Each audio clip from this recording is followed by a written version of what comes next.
Hello, listeners. This is Kat, and welcome back to Put Your Hands Up Podfics. This will be the continuation of Verdant Revolution. This will be Part 45, Chapter 43, entitled Dissension in the Ranks. Kayama felt her brows scrunched together, even as she scowled and reached a hand up to rub between them. She wanted to claim it was exhaustion that was doing her mind in. Midnight had been called in early that morning, when a non-combative Class A threat had been cornered. The reprisal from the masked man had been a swift one, once she had arrived on the scene.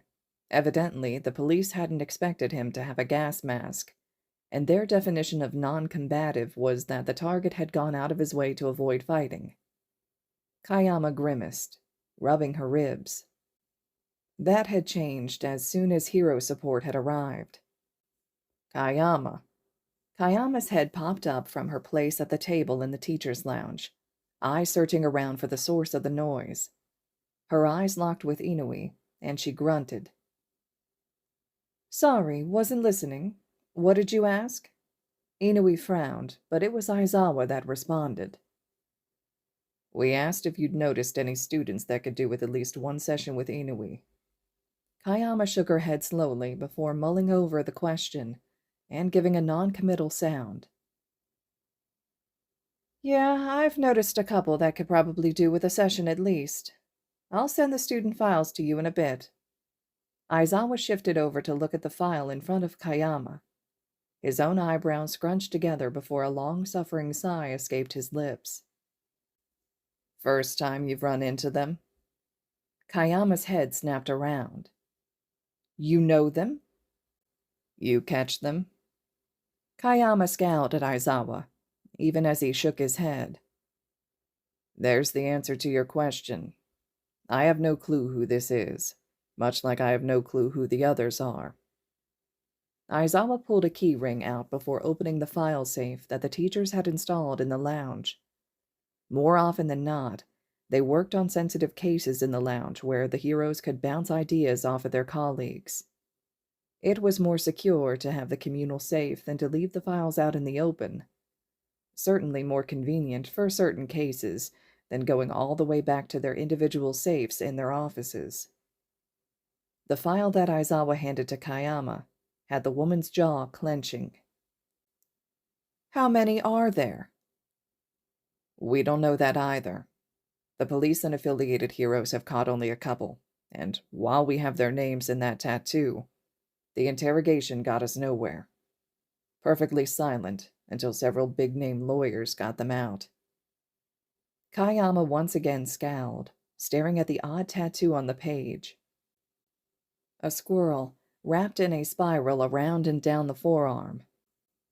4 lines formed the Nordic knots of the tail, while runes and knots of white ink decorated a black body that ended in the head of the squirrel at the wrist. This is pretty unique. Are you telling me that no one has noticed this? Evidently not. And even most undercover heroes are reporting no knowledge or sightings. How about asking Midoriya? Both heads turned to Snipe. The man had his hand up under his mask and was crunching into some kind of breakfast bar, as evident by the crumbs falling out of the crinkling package. No. Aizawa scowled at the suggestion, while Snipe merely shrugged. Kayama and several other teachers all looked over at the terse declaration. Why, precisely, would Midoriya know anything about these guys? Aizawa ducked his face into his scarf, looking away. Snipe simply continued to eat his crumbs bar. Anyone? Why exactly does one of our hero students possibly know about a criminal organization? Maybe because Midoriya is part of one himself. The bitter voice came from 13, shocking several other teachers. Now, I may not like the man, and his attempted input on my lesson plans are getting particularly annoying. But accusing him of being a criminal seems like an extreme. Do you not think? 13 snorted inside of her spacesuit. He killed a group of criminals for trying to break into his company's headquarters only a few years ago. Do you seriously think he did nothing illegal with all that money before investing in UA? Come on, Ishiyama. He's the CEO of a major company. They're all dirty. He's just a killer as well. Aizawa spoke up in response. I was there, 13. He eliminated a threat from trained operatives. 13 remained stoic. Sounds like he could have detained them to me. Kayama finally stepped back into the conversation by shouting. Why would one of our students know about this criminal organization? Aizawa? Snipe? A short chuckle from the end of the table had everyone jerking and snapping their heads to the side. Freshly arrived, presumably from the vent above him, and quietly watching the chaos from where he sat, the college president sipped on his cup of tea. Well, I'd have to assume that it's because Midoriya is one of the most infamous information brokers in the Japanese underworld right now. The smile from Nezu showed the rows of razor-sharp teeth in his muzzle, sending chills down the teachers' spines. Of course, he only works with non-violent offenders. And why the hell hasn't he been arrested? Why is he in our hero course? The Chimera just raised an eyebrow at 13's horrified question. I'll have you know, the board quite likes his wallet. He's put a lot of money into the school, and most of the time they enjoy talking to Midoriya when they invite him to meetings. Knowing things he shouldn't isn't a crime, 13, and good luck proving he obtained the information illegally. The governments have had the SIT investigating him since his company was attacked. That doesn't mean selling the information is legal. Nezu just shrugged. We all find it useful. He doesn't side with just anyone, and we would like to keep it that way. Connections are useful anyway. By the way, everyone, since Ishiyama was kind enough to mention it, Midoriya is one of my students. My class may have special qualifications, and while they may be allowed to act as teaching assistants should you ask for it, they are not teachers. They cannot actually run the class nor decide the lesson plans. Am I understood? Nezu stared hard at Aizawa. He was fine with Midoriya running the conditioning week. It was just running, after all. But now that 1A was moving into proper training, he wanted Aizawa out of his sleeping bag. Aizawa nodded slightly while the other teachers grunted in response. Now, I really should get going. The board wanted to speak with me about that new, wonderfully lemon-scented building that Ishiyama will be finishing up today. Enjoy the rest of your Sunday, everyone. Even as he finished his sentence, Nezu was already jumping upwards onto the wall. He skittered back into the vent, leaving the teachers shuddering at the clicking of the Chimera's claws. Kayama looked back down at the files in front of her. If what the president had said was true, then asking Midoriya might be her best bet at tracking this man down again quickly. Something about all this was niggling at the back of her mind, though, and for the life of her, Kayama couldn't place what it was. Oh shit, right. Student files. 1 second, Inui. I'm alive again. Ashido leaned back in her seat and groaned. Hagakure was snickering from her own place at the table. The two were seated at one of the cafes in UA's village, or, as the president liked to call it, UA Town Center. One thing the president had been keen on during the construction of his school had been security. After several arguments on how to actually accomplish that, a plan was eventually drawn up for the creation of UA Town Center, the main plaza on the edge of the property connecting miles of roads leading to dorms, school buildings, training fields, bunkers, and whatever else was decided to be constructed on UA land. The main plaza was a swath of commercial buildings where students could come and purchase anything they might need for their stay at the college. Restaurants and cafes were spread between parks and decorative topiary, providing the perfect place where students could recharge between classes. Student workers filled the job slots, while a handful of vetted adults ran the venues and oversaw supply deliveries to the tunnel network running beneath the plaza. You know, when Midoriya said that we need to wean ourselves back to normal amounts of caffeine, I thought he'd be joking. Ashido scowled down at the cups of pure espresso both she and Hagakure were nursing. Hey, at least he isn't trying to sell us coffee like some kind of drug dealer. Hagakure gestured with her cup before shrugging her shoulders. Another moment of silence occurred as the two stared out at the students milling between buildings. It seemed so easy to forget that while UA was a top hero school, it did still teach other things, that the school had actual degrees you could earn instead of licenses. Seeing all the students, though, forced the thought back into the forefront of the brain. What were the other students here for? Were they aiming to become doctors, lawyers, programmers? Unbidden, Hagakure wondered what she was doing in the hero course. She didn't have a quirk for this. And if it had only been a week, then how was she going to survive years or worse? It wasn't like she'd be missed if she left. She never was. The thought left her as quickly as it came. She'd already survived a week of training, and the teachers apparently valued her quirk. A stray thought was all it was. Kind of like imagining kicking a crying baby on a plane. Hagakure chuckled at the dark thought before letting that go too. Ashido's smirk was mirthless. She reached a very different line of thought, still on the coffee. Yeah, I wouldn't want to be Shinso either right now. Though the look on Aizawa's face when he found out that Midoriya's blend was gone was almost worth this tired hell. Hagakure was confused momentarily as she brought herself back to the same line of thought. Before she could respond, though, both of the girls' phones buzzed on the table. Ashido picked hers up and hummed. Group text. Apparently a couple of us are being requested over in the support labs. Hagakure gave a longing gaze to the confectionaries displayed inside the cafe. She sighed. Guess the plan of another coffee and a scone was out. Maybe to go? Ashido stretched, her t-shirt rising up at Hagakure's eye level, giving the girl an eyeful of toned pink abs before the show was over. Well, away we go, I guess. Ashido picked up her own espresso before waiting for Hagakure to do the same. Again, Hagakure sighed. No, not to go, she supposed.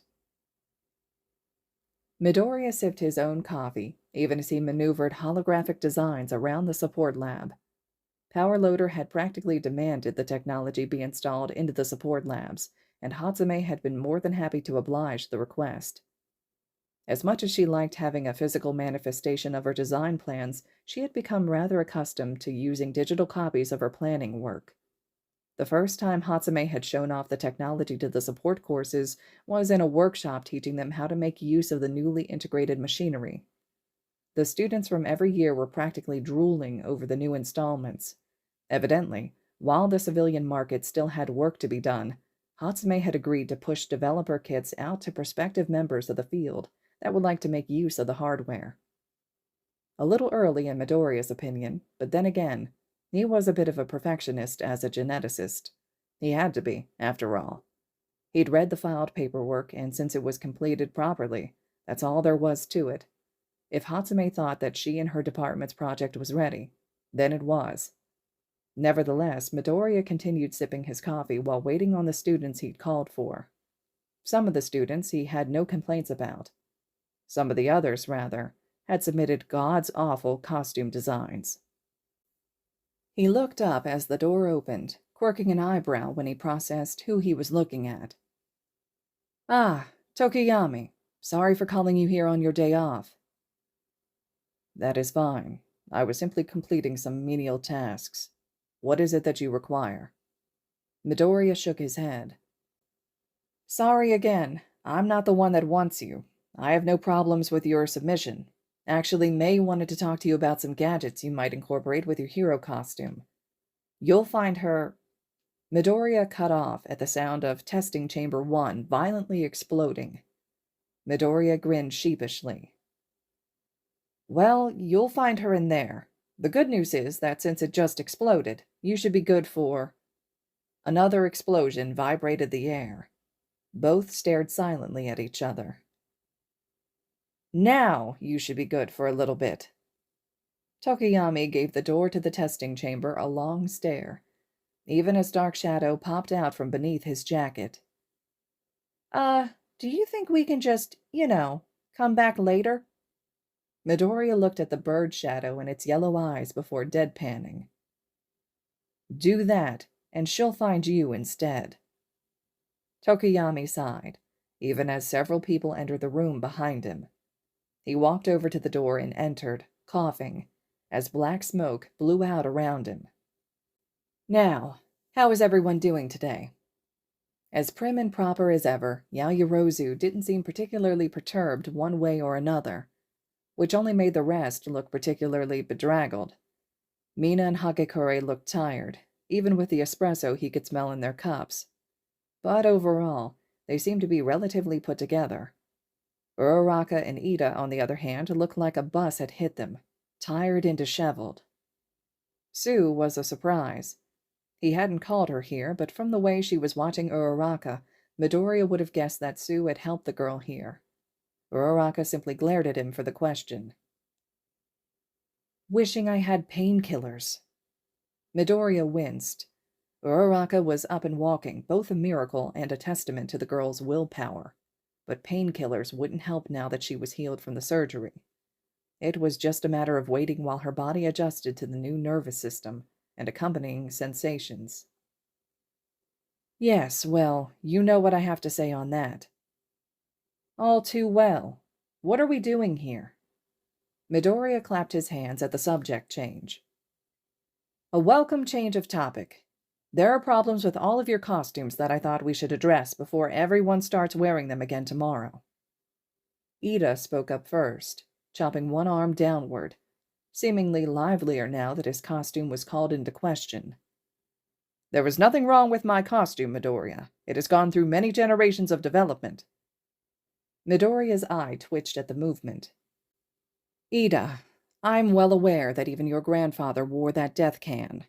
But did you forget that that same costume nearly put metal shards through your engine block not too long ago? And it also protected me otherwise. A building fell on us, Midoriya. No costume is going to protect me from that. If you run into something at your top speed in that costume, you are going to need to be pried out of it, Ida." "No, I have no interest in changing my family's costume. We have done plenty of research and continue to do so. We'll manage quite well, thanks." Midoriya growled softly under his breath. "Ida, I'm going to need you to pull the tradition staff far enough out of your ass that you can't taste the green heart." "Ida, I am concerned about your safety. That costume is going to get one of you killed." 5 generations of heroes say otherwise, Midoriya. I have no interest in changing my costume." Midoriya wanted to bang his head on the table. Stupid heroes, stupid traditions, stupid death can. "Fine." The word was practically dragged from Midoriya. "Will you at least go talk to May about materials? That way we don't have to worry about it turning into a crushed aluminum can if you trip." Ida relaxed slightly at the compromise. "I suppose I can talk with your partner about material choices. Your company may have something our own technicians haven't tried yet. Where is she?" Midoriya pointed toward the still-smoking doorway of Testing Chamber 1. "Oh." Ida grimaced a little, before walking over and through the doorway. "Karo, I tend to speak my mind, Midoriya." "Okay." Midoriya trailed the word off, expecting Sue to continue in some way. "It's a dick move to expect everyone here to change their costumes, Karo." Midoriya snorted. He honestly couldn't help it.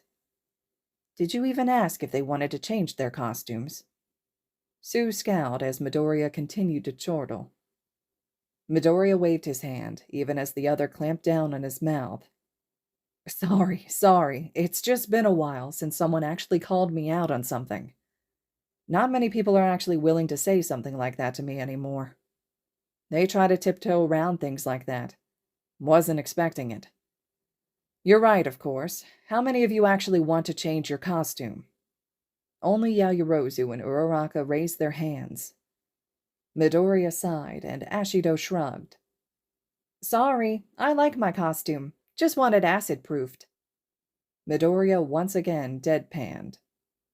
"You have no storage at all. Can I at least offer you a utility belt? A leg pouch? Something?" Ashido paused. "Can you make the leg pouch tie-dye?"